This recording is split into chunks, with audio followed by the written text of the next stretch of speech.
हुआ मरा क्यों। किसी ज़माने में अंग देश में यश केतु नाम का एक राजा था। उसके दीर्घदर्शी नाम का बड़ा ही चतुर विद्वान था। राजा बड़ा विलासी था। राज्य का सारा बोझ दीवान पर डालकर वह भोग में पड़ गया।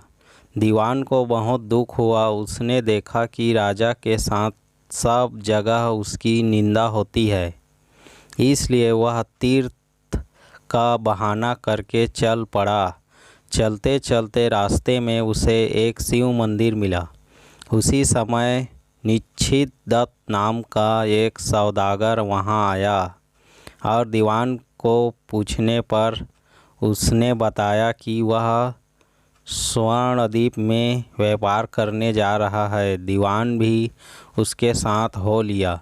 दोनों जहाज़ पर चढ़कर स्वर्णद्वीप पहुँचे और वहाँ व्यापार करके धन कमाकर लौटे। रास्ते में समुद्र में एक दीवान को एक कल्प वृक्ष दिखाई दिया। उसकी मोटी मोटी शाखाओं पर रत्नों से जुड़ा हुआ एक पलंग बिछा था।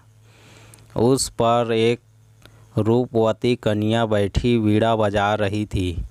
थोड़ी देर बाद वह गायब हो गई। पेड़ भी नहीं रहा। दीवान बड़ा चकित हुआ।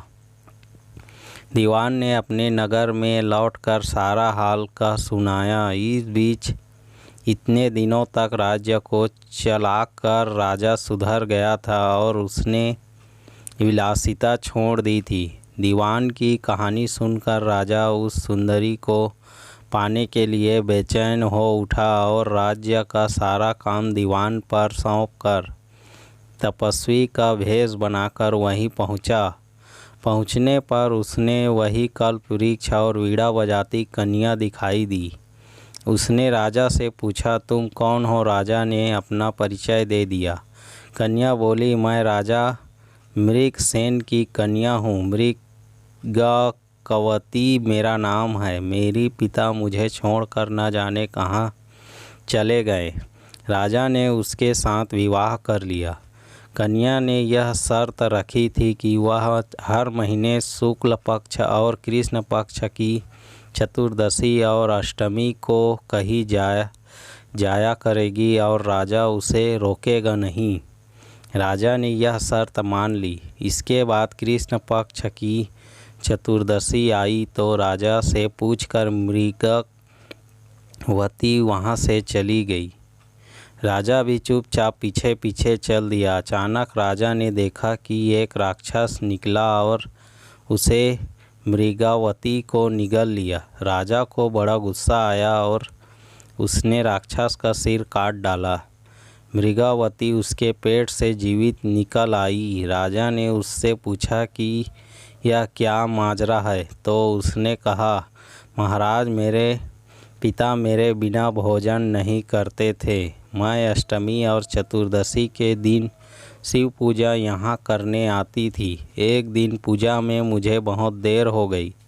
पिता को भूखा रहना पड़ा। देर से जब मैं घर लौटी तो उन्होंने गुस्से में मुझे शाप दे दिया कि अष्टमी और चतुर्दशी के दिन जब मैं पूजा के लिए आया करूँगी तो एक राक्षस मुझे निगल जाएगा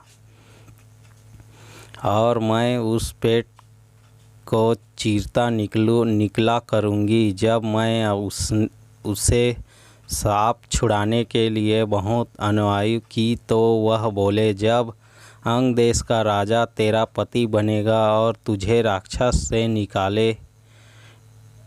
निगली जाते देखा तो वह राक्षस को मार देगा। तब तेरा सांप का अंत होगा। इसके बाद राजा को उसे लेकर नगर में आया। दीवान ने यह देखा तो उसका हृदय फट गया और वह मर गया। इतना कहकर बेताल ने पूछा, हे राजन, यह बताओ, स्वामी की इतनी खुशी के समय दीवान का हृदय फट गया। राजा ने कहा, इसलिए कि उसने सोचा कि राक्षस फिर स्त्री के चक्कर में पड़ गया है और राज्य की दुर्दशा होगी।